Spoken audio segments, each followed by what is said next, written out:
இன்று நாம் தியானிக்கப் போகும் வேத பகுதி 2 கொரிந்தியர் 4ஆம் அதிகாரம். இந்த அதிகாரம் வாழ்க்கையில் வெளிப்புறம் சோர்வு இருந்தாலும் உள்ளார்ந்த மனிதன் தேவனால் தினந்தோறும் புதுப்பிக்கப்படுகிறான் என்பதை நமக்கு நினைவூட்டுகிறது. சோதனைகளும் பிரச்சனைகளும் நம்மை சுற்றியிருந்தாலும் கர்த்தருடைய மகிமை நம்முள் ஒளிர்கிறது. இந்த அமைதியான வேதாகம வாசிப்பு உங்கள் உள்ளத்தை புதுப்பித்து நம்பிக்கையால் நிறைக்கட்டும். இப்போது நாம் 2 கொரிந்தியர் 4ஐ ஒன்றாக வாசித்து ஆசீர்வாதத்தை பெறுவோம். இப்படிப்பட்ட ஊழியத்தை உடையவர்களாகிய நாங்கள் இரக்கம் பெற்றிருப்பதால் சோர்ந்து போகிறதில்லை.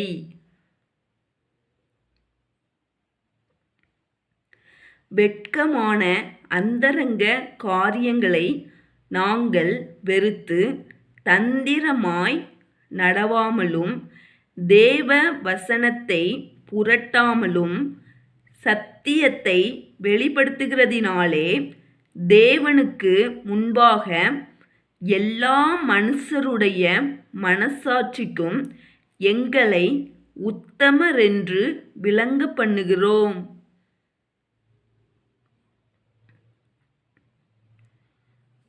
எங்கள் சுவிசேஷம் மறைபொருளாயிருந்தால் கெட்டு போகிறவர்களுக்கே அது மறைபொருளாயிருக்கும்.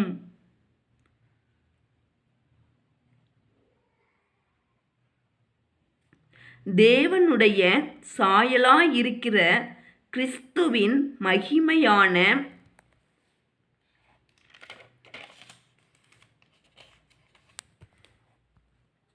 சுவிசேஷத்தின் ஒளி அவிசுவாசிகளாகிய அவர்களுக்கு பிரகாசமாயிராதபடிக்கு இப்பிரபஞ்சத்தின் தேவனானவன் அவர்களுடைய மனதை குருடாக்கினான்.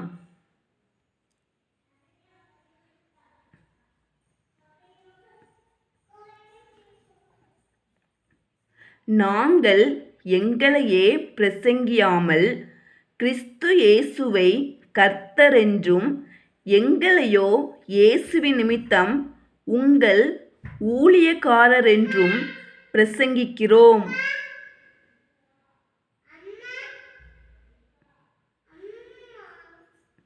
இருளிலிருந்து வெளிச்சத்தை பிரகாசிக்கச் சொன்ன தேவன் இயேசு கிறிஸ்துவின் முகத்திலுள்ள தமது மகிமையின் அறிவாகிய ஒளியை தோன்ற பண்ணும் பொருட்டாக எங்கள் இருதயங்களிலே பிரகாசித்தார்.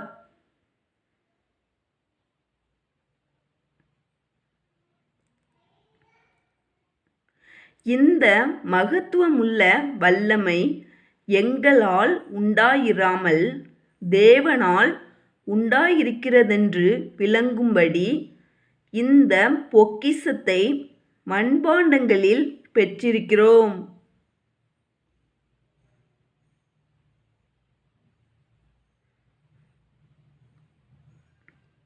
நாங்கள் எப்பக்கத்திலும் நெருக்கப்பட்டும் ஒடுங்கி போகிறதில்லை, கலக்கமடைந்தும் மனமுறிவடைகிறதில்லை.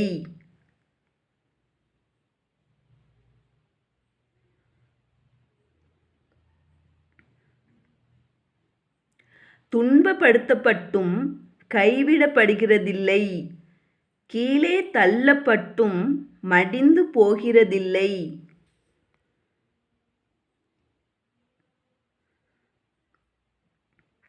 கர்த்தராகிய இயேசுவினுடைய ஜீவனும் எங்கள் சரீரத்திலே விளங்கும்படிக்கு இயேசுவின் மரணத்தை எப்பொழுதும் எங்கள் சரீரத்தில் சுமந்து திரிகிறோம்.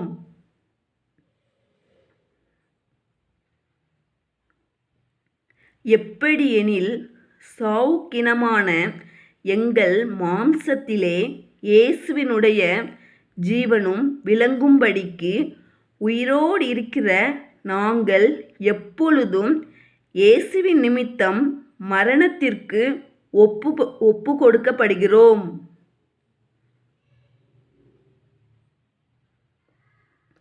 இப்படி மரணமானது எங்களிடத்திலும் ஜீவனானது உங்களிடத்திலும் பெலன் செய்கிறது.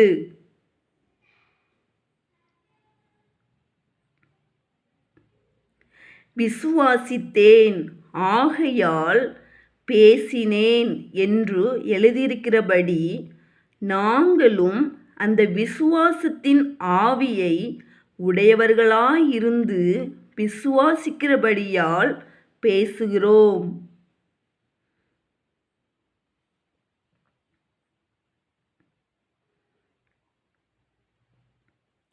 கர்த்தராகிய இயேசுவை எழுப்பினவர் எங்களையும் இயேசுவை கொண்டு எழுப்பி உங்களுடனே கூட தமக்கு முன்பாக நிறுத்துவார் என்று அறிந்திருக்கிறோம்.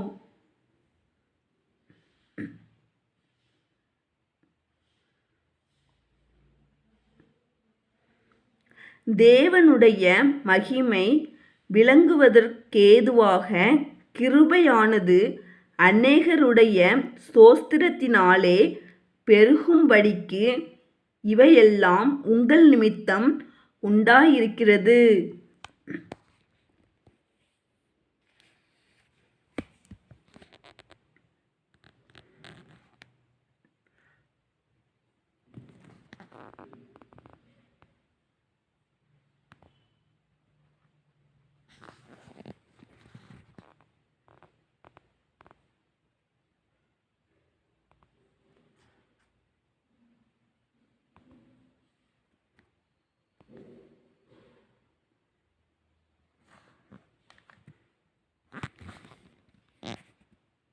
ஆனபடியினாலே நாங்கள் சோர்ந்து போகிறதில்லை.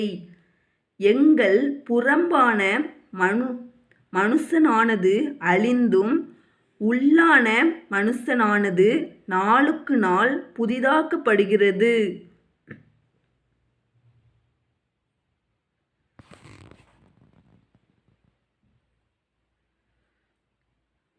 மேலும் காணப்படுகிறவைகளல்ல காணப்படாதவைகளே நோக்கியிருக்கிற நமக்கு அதிசீக்கிரத்தில் நீங்கும் லேசான நம்முடைய உபத்திரவம் மிகவும் அதிகமான நித்திய கனமகிமையை உண்டாக்குகிறது. ஏனெனில் காணப்படுகிறவைகள் அநித்தியமானவைகள், காணப்படாதவைகளோ நித்தியமானவைகள்.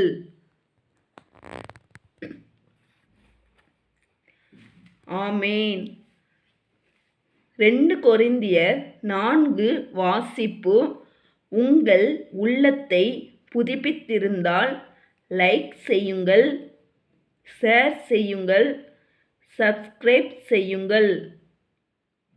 ஜீவ வார்த்தை தேவனுடைய வார்த்தை உங்கள் தினசரி வாழ்க்கைக்காக